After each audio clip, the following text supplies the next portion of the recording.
Father, we thank you for your presence with us this morning. We thank you, Lord, that we can gather together this morning to praise you, to worship you, and to glorify you. We pray now for the anointing on your word, for this part of the service. I pray for the anointing of the Holy Spirit to be able to preach from your word, that your word will become for each and every one of us a living word. And so, Father, we just pray now for your blessing upon us. In Jesus' name, amen. So this morning I want to talk about the baptismal covenant.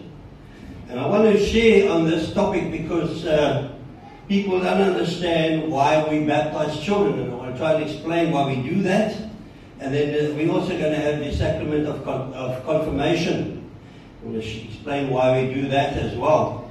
Now we know that a sacrament is an outward sign of the inward grace of God.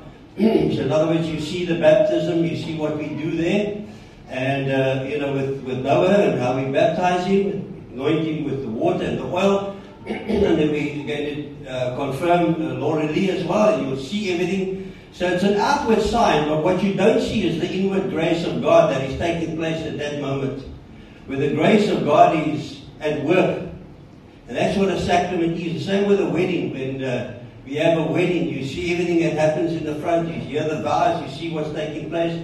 But in that whole ceremony of that wedding, you see the sacrament, the inward grace of God taking place in the lives of the man and the woman as they make vows to each other and they become one in the Lord in their marriage. So just to understand covenant for a moment, you need to understand it from the Old Testament. So I want to tell you a story. It's a beautiful story of King Saul. King Saul had a son, Jonathan.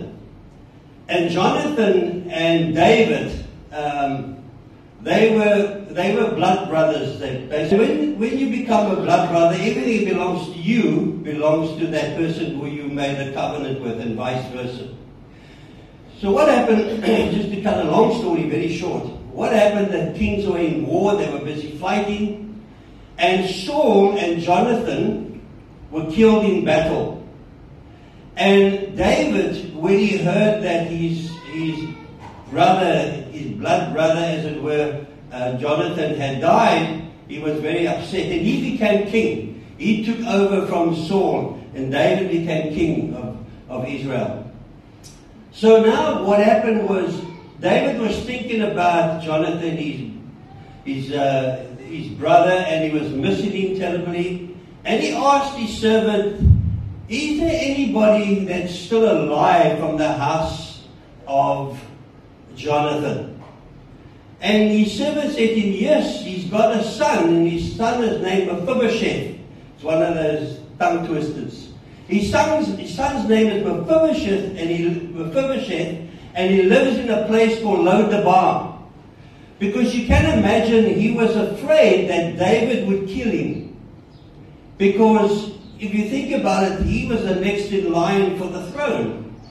But God had called David, and David was anointed to become king. And so I suppose families can do this. They talk into the lives of their children and tell their children, this family is terrible and you need to be afraid of them, and you mustn't go near them and so on. And I think that's what happened with Mephibosheth. He was in Lodebar. He didn't want anybody to know. He didn't want especially David to know that he was still alive. So David says to his servant, take soldiers and go fetch him. And so they go to Lodebar and they take Mephibosheth and they say, King David wants to see you.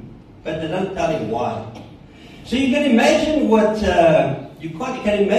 Mephibosheth must have felt. He must have been terrified that when he gets to David, he was going to kill him.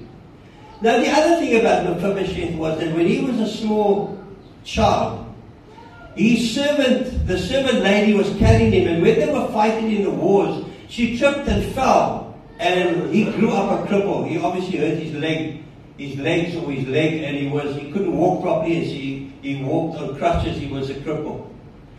So now the soldiers take him, and he comes to David, and if you read this, it's all in 2 Samuel chapter 9, following forward. You can read that in 2 Samuel chapter 9.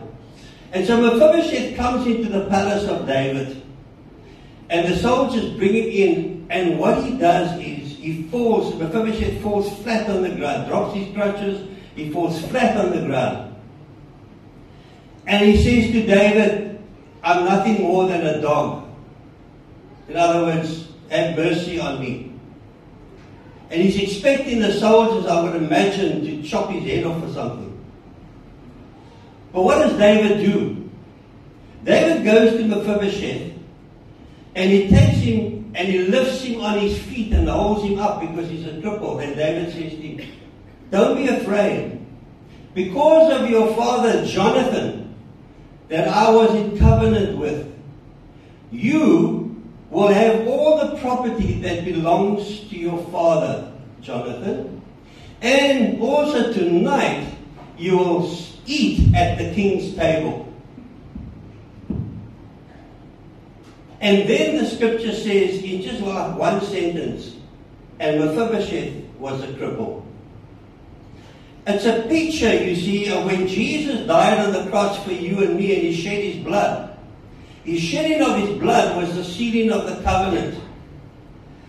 And Mephibosheth didn't deserve anything that David wanted to give him. He only got that because his father, Jonathan, was in covenant with David. And because he was in covenant with David, everything that belongs to David, to Jonathan, his father, is given to him. That's how covenant works. So Jesus dies on the cross. He sheds his blood for us, and we, by virtue of our baptism, come in covenant with the Lord. And we inherit all the blessings of Jesus. All that belongs to him is given to us if we give our hearts to him.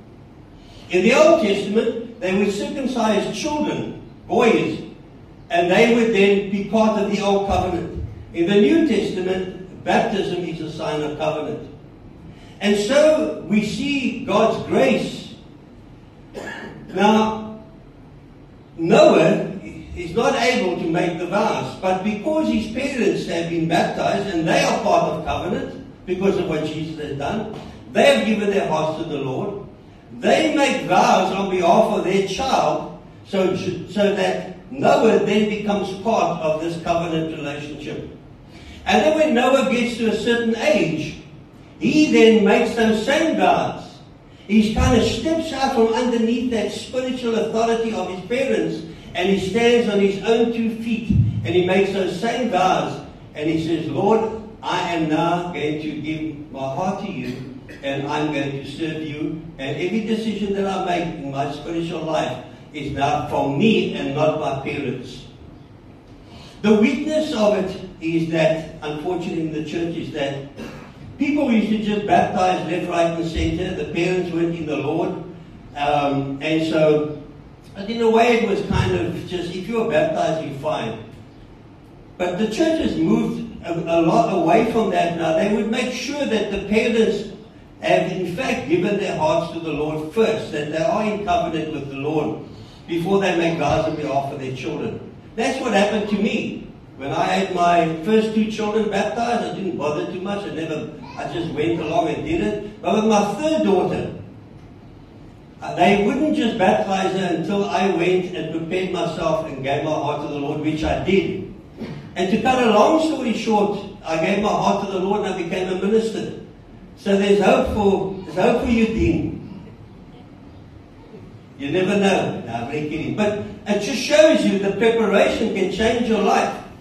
And so it's a good thing. But what is important is that the parents must know the Lord, and then they come part of this covenant relationship. And we see God's role in this, His grace. And so this baptism today, what I'm sharing with you, encourages believers to renew their baptismal vows, which is what we're going to do. Either individual or even as a church, as we go through these things, and people here can make that same confirmation, and that's what the Lord really is going to do. And to reflect on their commitment to Christ and to discipleship ministry. Now it's interesting if you look at the New Testament reading today. When Paul and Silas were spreading the gospel, you see a perfect example of covenant and baptism. When Paul and Silas were preaching the gospel, they were taken and they were beaten, they were whipped and they were thrown in jail. So now they've been whipped and they've been thrown in jail, and it's midnight, it's dark. What was Paul and Silas doing? They weren't feeling sorry for themselves. They were singing praises to the Lord. They were singing hymns. They were worshipping the Lord because they weren't afraid. They knew God was with them. And while they were doing that, there was this earthquake and the doors started to shake and their chains fell off. Not just it, said all the prisoners. All the prisoners were released. Their chains fell off. The doors just opened. The jailer woke up and he thought, oh, good, what's happening now? Put the lights on. They put the lights on. And he saw that all the prisoners were released or they were free. The doors are open, and this jailer thought that he's going to lose his job, and not only that, they were probably going to, do something to him because how did this happen? Now, when he was going to kill himself, he was actually going to kill himself. Paul and Silas stopped him and said, no, this is the hand of God that did this. This is God that took the chains off and opened the doors. And then they say to him, don't harm yourself. This is in verse 28 of Acts 16. But Paul shouted, don't harm yourself. We are all here. Nobody's run away. We are all here. The jailer called for lights. He rushed in and fell trembling before Paul and Silas. He then brought them out and asked, sirs, what must I do to be saved? What must I do to be saved? How did this happen? I want to be saved. Then they said to him, believe in the Lord Jesus and you will be saved, you and your household. So the jailer was the only one who gave his heart to the Lord. And by him giving his heart to the Lord, and by virtue of the fact that he would be baptized, he was baptized and his whole family was baptized. Whether it be, we don't know if there were any young children there or if it was just adults, we don't know. But the fact is his whole family was baptized because that's part of covenant. He's the head of the home, and so his whole family then becomes part of this covenant relationship. Then they spoke the word of the Lord to him and to all the others in his house. At that hour of night, the jailer took them and washed their wounds. He cleaned their wounds. Then immediately he and all his family were baptized. The whole family was baptized. The jailer and his whole family. Now I also can't believe they took the whole family down to the river or put them in a big tank of water. It was in the middle of the night and must have been freezing cold. They probably just dropped water on their heads. In fact, the very earliest picture or painting of Jesus in the River Jordan was John the Baptist taking water and just dropping it on his head. Can you imagine John the Baptist baptizing thousands of people and ducking them all under the water? He'd be dead by the end of the day. He just took water and dropped it on their head. So it's not the amount of water, even though the symbolism of it is powerful. When you can take the person under the water, that's what baptism means, to baptize them into the water. They die to self and they rise in Christ. Now, we're studying the folks earlier on in the Greek Orthodox Church, when they baptize babies, they've got a big font and they duck the baby right up to their neck. We don't do that. We just use a little bit of water. I saw one picture of a Greek Orthodox priest taking the baby, and he put the baby through the water head first. 3 times, and the mother's eyes was like this, and the baby was trying to breathe. And that child was truly baptized, for sure. But it's not about that. It's the sign, the sacrament of God's grace, where that child enters into a covenant relationship and becomes part of the family of God. Never in the Jewish history will you see children being excluded from the sacraments and from the blessings. Children were always part of covenant, always. And it continues in the church. Why we see more adult baptisms in the New Testament? Because it was the beginning of the church, where people came to faith for the first time as adults. And when they came to faith for the first time as adults, they were taken and they were baptized fully in the river or in the water, whatever. And we do that as well. I mean, if it's an adult who's given their heart to the Lord and never been baptized, take them into a swimming pool, we baptize them. It's not a big deal. But that's what they did in the New Testament. But then As time went by and the church grew, families were Christian, the church followed this position of children being part of covenant, and because the child is part of covenant, they then receive all the blessings that God has given the parents, and the child is part of the authority of the parents who are in the Lord. But when the child gets older, the child then needs to make his or her own vows. When Noah gets older and he's confirmed, he'll have to make his own vows, like Lord and Lee's going to do this morning. And then they stand on their own two spiritual feet, as I said before. The other thing we need to remember is that baptism is not salvation. Somebody can be baptized today, and in a couple of, whether it be an adult or a child, there's nothing stopping that person from rejecting the Christian faith and joining some other faith, whether it be a Muslim or any other faith. Baptism is not magic. It doesn't magically change the person. But what it does is it puts that individual under the covenant of the Lord to receive all God's blessings and have His hand on that child and watch over that child and over that family.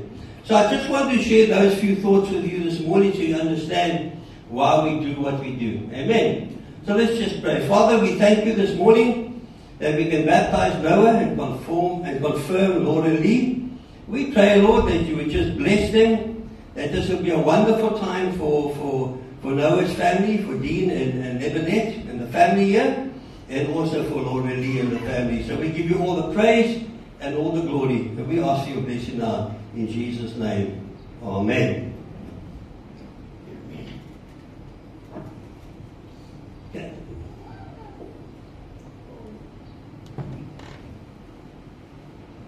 Let's see, just